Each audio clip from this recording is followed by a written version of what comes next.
proposé donc une refonte, une édition actualisée de ce manuel, dans lequel, première chose, les 8 chapitres du premier thème, donc le thème planète Terre, environnement et action humaine, ont été entièrement renouvelés.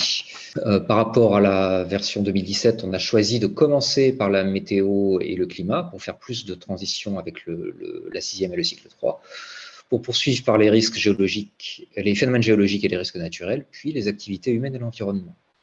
Cette partie qui s'intitule donc météo et climat, qui va permettre de faire la comparaison en tout cas entre les deux concepts, d'aborder les choses de manière un petit peu différente.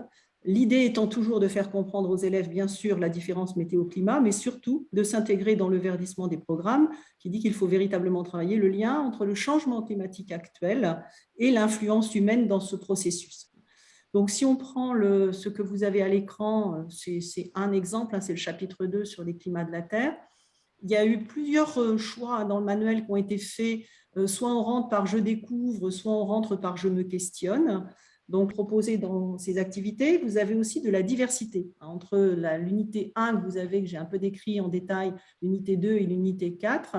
Vous avez des missions qui vont être parfois une tâche complexe, parfois quelque chose qui donne lieu à une production un petit peu originale comme le travail en équipe, c'est l'unité 2 que vous avez en bas.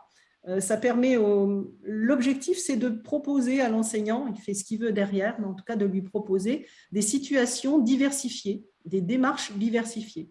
Alors si on avance un petit peu plus loin sur le chapitre 3, vous avez effectivement d'autres types d'activités qui sont proposées, et notamment on essaie à chaque fois, y compris dans ces thèmes un peu compliqués, de faire des activités expérimentales. Donc, par exemple, dans les changements climatiques là, du passé, vous avez une petite expérience simple qui correspond à ce qu'on appellerait scientifiquement de la réflectance. On essaie de voir l'effet sur de la couleur en fait, de la surface, sur la température qui est générée à cette surface. Et ces 3 doubles pages là qu'on a présentées sont l'occasion de dire qu'il y a eu quand même quelques petits changements dans les contenus de connaissance du programme, et en particulier cette notion, on insiste beaucoup plus sur la notion de zone climatique et de biome, même si le terme biome n'est pas employé. On a dans chaque double page, dans chaque exemple que l'on a choisi, un ancrage quotidien. Quand on parle dans le chapitre 6 du bois ou du sable, eh bien, en fait, on choisit des ressources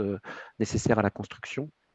Il y a aussi les ressources pour l'alimentation qui sont traitées. Et pareil, on va montrer, avant de parler du bois et du sable, montrer que finalement, ça permet de construire des bâtiments, des charpentes, des meubles pour le bois, ou des routes et des maisons pour le sable, et que derrière, l'exploitation de ces ressources ont des conséquences. Donc vraiment cette idée que de replacer les SVT dans cette thématique ressources, mais d'une façon plus générale, dans le quotidien des élèves.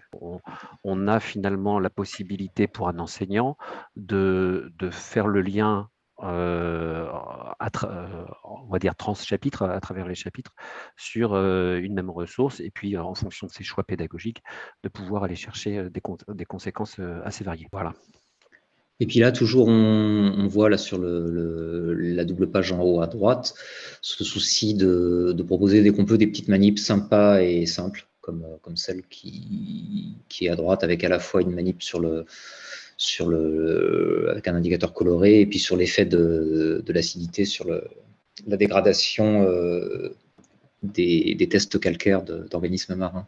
Exactement. Et puis on voit aussi au même endroit l'interview de Jean-Pierre Gattuso, qui est océanographe. Donc toujours cette idée qu'on a encore renforcée cette fois-ci, mais qu'on pratique maintenant depuis presque une dizaine d'années, d'aller chercher des spécialistes des différentes thématiques qui vont nous valider des textes qui permettent finalement d'avoir un ancrage là encore avec les gens qui sont concrètement sur le terrain ou avec les chercheurs. Voilà pour nos nouveautés 2022.